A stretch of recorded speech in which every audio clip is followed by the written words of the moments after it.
Siamo arrivati a casa dal lavoro, il mio ragazzo era già dentro e praticamente era in garage, è andato in bagno, sentiva dei rumori e praticamente quando è entrato in salotto si è visto due persone che l'hanno aggredito, ha cercato di difendersi ma l'hanno buttato per terra, hanno cominciato a tirargli un po' di calci, lui si è difeso, insomma li ha mandati fuori c'era una terza persona che faceva il palo e poi sono scappati in mezzo ai campi. Sono sequenze violente quanto drammatiche quelle vissute da una giovane coppia di Breda di Piave, Simona e Mirko. Entrambi, ancora sotto shock, preferiscono non mostrarsi in volto. L'incubo poco dopo le 6 di sera in via Marche a Pero, una strada tra i campi fatta di cortili e villette. Qui i ladri non si sono fatti scrupoli, colpendo il padrone di casa ripetutamente. L'uomo ha tentato di difendersi. Gli hanno tirato un po' di pugni di calci, ma erano tutti incappucciati, dalla parlata sembravano stranieri, non hanno detto molto, però sì, non è riuscito a riconoscerli ovviamente. Che tipo di accento?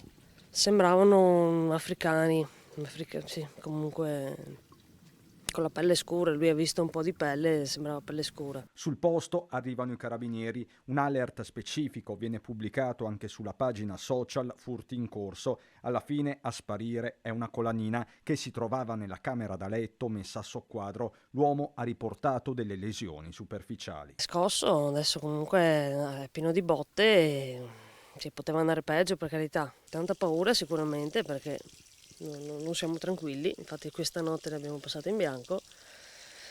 Insomma, speriamo che non succeda più. Eppure è già successo, per questo, se possibile, il senso di insicurezza è ancora più profondo. A giugno di 2 anni fa.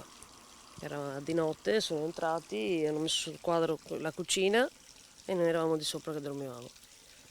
Quindi eravate in casa anche all'epoca. Esatto. Quindi speriamo dai non si ripeta più.